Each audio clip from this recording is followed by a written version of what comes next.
Finally 10 जून को कल की 2989 का ट्रेलर रिलीज हो गया। वो ट्रेलर जिसका लोगों को बहुत ज्यादा इंतजार था, क्योंकि 3-4 साल से बनने वाली इस फिल्म की फ्रॉम वेरी फर्स्ट डे बहुत ज्यादा हाइप थी। क्या ये ट्रेलर लोगों की तवक्कात पे पूरा उतरा है, या एक बार फिर आदि पुरुष की तरह इसके ट्रेलर पे भी एतराजात होंगे? आइए आज काल्की के ट्रेलर पे बात करते हैं। अगर आपने मेरा चैनल सब्सक्राइब नहीं किया है तो प्लीज मेरा चैनल सब्सक्राइब करें और बेल आइकन।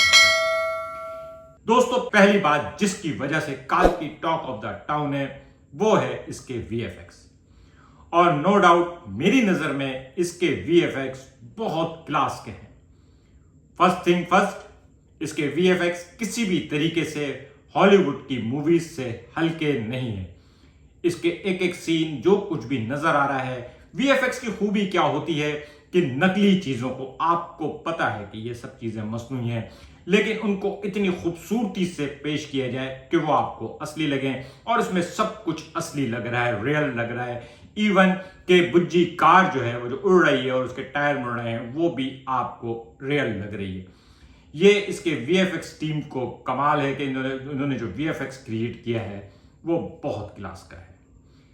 दूसरे नंबर पे इसकी इमेजिनेशन। यकीनन आम फिल्में, रूटीन की फिल्में बनाना बहुत ऑर्डिनरी चीज़ है, हम उसको देखते भी रहते हैं, उनको सही और गलत भी करार देते रहते हैं, लेकिन एक फैंटेसी वर्ल्ड क्रिएट करना हमेशा एक डायरेक्टर की इमेजिनेशन होती है। एक राइटर के लिए बहुत आसान होता है एक इमेजिनरी वर्ल्ड क्रिएट करना, लेकिन उसी इमेजिनरी वर्ल्ड को तहरीर करने के मुकाबले में पर्दे पे लेकर आने के लिए जो कन्वर्ट करना है वो एक बहुत डिफरेंट प्रोसेस है। और यकीनन नाग अश्विन ने पूरी कोशिश की है कि वो इमेजिनरी वर्ल्ड जो राइटर ने क्रिएट की थी वो उसको उसी तरह से आपके सामने लेकर आए। एक इमेजिनरी वर्ल्ड है, 2989 है, एक नया युग आने वाला है। क्या काल्की जो है इंडियन फिल्म इंडस्ट्री में भी एक नया युग लेकर आएगी? ये एक अहम सवाल है। इस ट्रेलर के दो पार्ट हैं।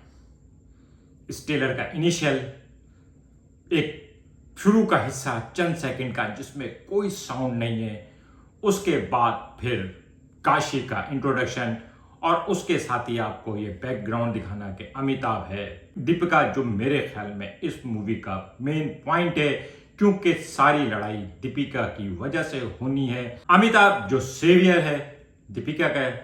कमल हासन साहब, क्या कमाल ट्रांसफॉर्मेशन है, क्या कमाल गेटअप है। अब तक अगर कमल हसन साहब को छुपा के रखा था तो कमाल किया था।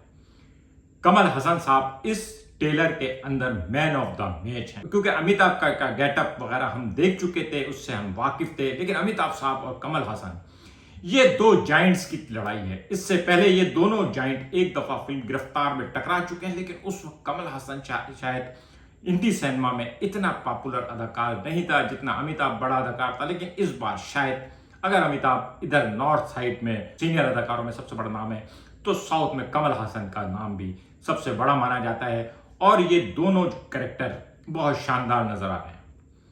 दीपिका पादुकोण ने बहरहाल आउट क्लास, इनके कॉस्ट्यूम्स, इनका मेकअप, इनकी प्रेजेंटेशन।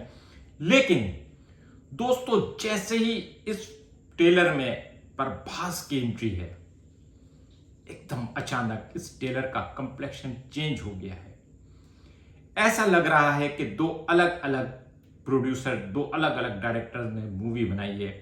ट्रेलर का वो पार्ट जो जहां प्रभास नहीं है वो एक मास्टरपीस लग रहा है, और जहां जहां प्रभास आया है वहां ये फिल्म अचानक बहुत ऑर्डिनरी सी लगने लगी है। सबसे जो मेरे ख्याल में मिसफिट चीज है, जिसकी वजह से प्रभास वाला पार्ट जो है वो इस फिल्म से मैच नहीं हो रहा है, ये काल्की युग दिखाया है, ये माइथोलॉजी बेस्ड है। अमिताभ, दीपिका, कमल हसन, इन सब लोगों की ड्रेसिंग, इन सब की प्रेजेंटेशन जो है ना वो मैच कर रही है। जिस तरह से लोग माइथोलॉजी के बारे में अपने दिमाग में तस्वीर लाते हैं, जो फैंटेसी बनाते हैं, वो उससे मैच कर रही है।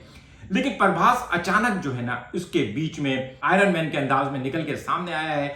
आयरन मैन जैसी कॉस्ट्यूम के साथ आपको अचानक एक इंतहाई जदीद न्यूयॉर्क टाइप का शहर नजर आता है। कारें दौड़ रही होती हैं, ट्रेनें चल रही होती हैं, हवाई जहाज उड़ रहे होते हैं, और आयरन मैन लोगों को बचा रहा होता है और फाइट कर रहा होता है।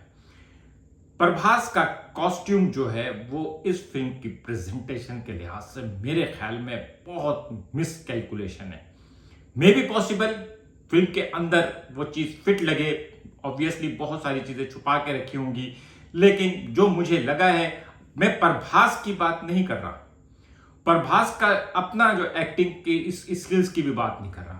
प्रभास का सिर्फ एक लुक जहां पे उसकी सिर्फ आईज दिखाई गई है, वो बहुत कुछ कहने को काफी है। पर प्रभास की लास्ट सिर्फ साहू, राधे श्याम और आदि पुरुष अच्छी नहीं गई, लेकिन उसके बावजूद प्रभास एक बड़ा नाम है, एक फैन फॉलोइंग है, और प्रभास को देखने के लिए लोग आएंगे। फिर एक दफा फिर कहीं उनके साथ आदि पुरुष की तरह धोखा ना हो जाए, उनको प्रभास जो है इस फिल्म के अंदर एक अलग दुनिया में लगे और बाकी सब कुछ एक अलग दुनिया में लगे।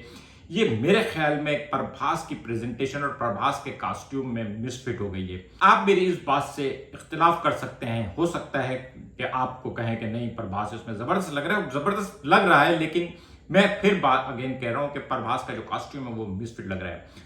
और उसके बाद जो दूसरी सबसे मिसफिट चीज लगी है, इसकी हीरोइन दिशा पटानी और पूजा हेगड़े जो है ना, ये दोनों जो हैं फिल्मों में होती तो हैं, लेकिन ये मेरे ख्याल में मिसफिट होती हैं। और जब एक ऐसी सुपरस्टार कास्ट हो जिसमें हर कोई जो है ना, वो जिसको कहना चाहिए दिग्गज हो, अमिताभ, कमल हासन, प्रभास, दीपिका पादुकोण, और उसके बीच में दिशा पटानी जो है वो मेरे ख्याल में बिल्कुल इंस्पायरिंग नहीं लगी। लेकिन उसका इतना रोल भी नहीं होगा, सारा जो मेन कैरेक्टर जो है वो दीपिका है, दीपिका को मारना है, और दीपिका को मारने का काम जो है सिर्फ भैरव कर सकता है, लेकिन भैरव करेगा नहीं।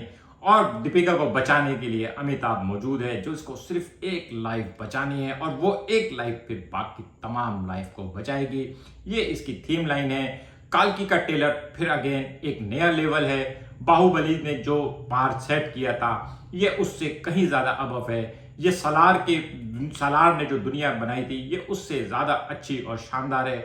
अगर इस पूरे ट्रेलर के अंदर कहीं कोई चीज मुझे टीज कर रही है, और वो आप लोगों को भी करेगी, तो वो प्रभास का कॉस्ट्यूम और प्रभास को जिस तरह का लुक और गेटअप दिया है, वो बाकी चीजों से मैच नहीं कर रहा, कंट्रास्ट लग रहा है।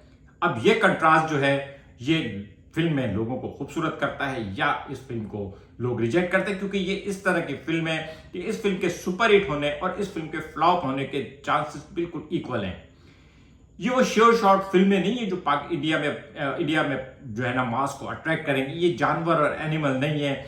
अभी तक इस तरह की जो फिल्में हैं वो दो तरह की चली हैं, या बहुत ज्यादा अच्छी जाती हैं, या फिर अचानक रिजेक्ट हो जाती हैं। और पिछले साल गणपत ने जिस तरह का डिजास्टर रिजल्ट दिया था, उसमें भी अमिताभ साहब मौजूद थे, और इसमें अमिताभ का कुछ गेटअप वहां से उससे ड्राइव करता है, लेकिन इसके बावजूद ये एक अलग स्केल है, ये एक अलग प्रोडक्शन हाउस है, और ये एक अलग टीम है। इसमें इतने सारे लोग हैं कि वो सब लोग इस फिल्म को कंधा देके कामयाबी की तरफ ले जा सकते हैं। ऑडियंस इसके साथ क्या करती है वो फिल्म रिलीज होने के बाद पता चलेगा। आज के लिए इतना ही, मिलेंगे अगले किसी भी व्लॉग के साथ। शुक्रिया।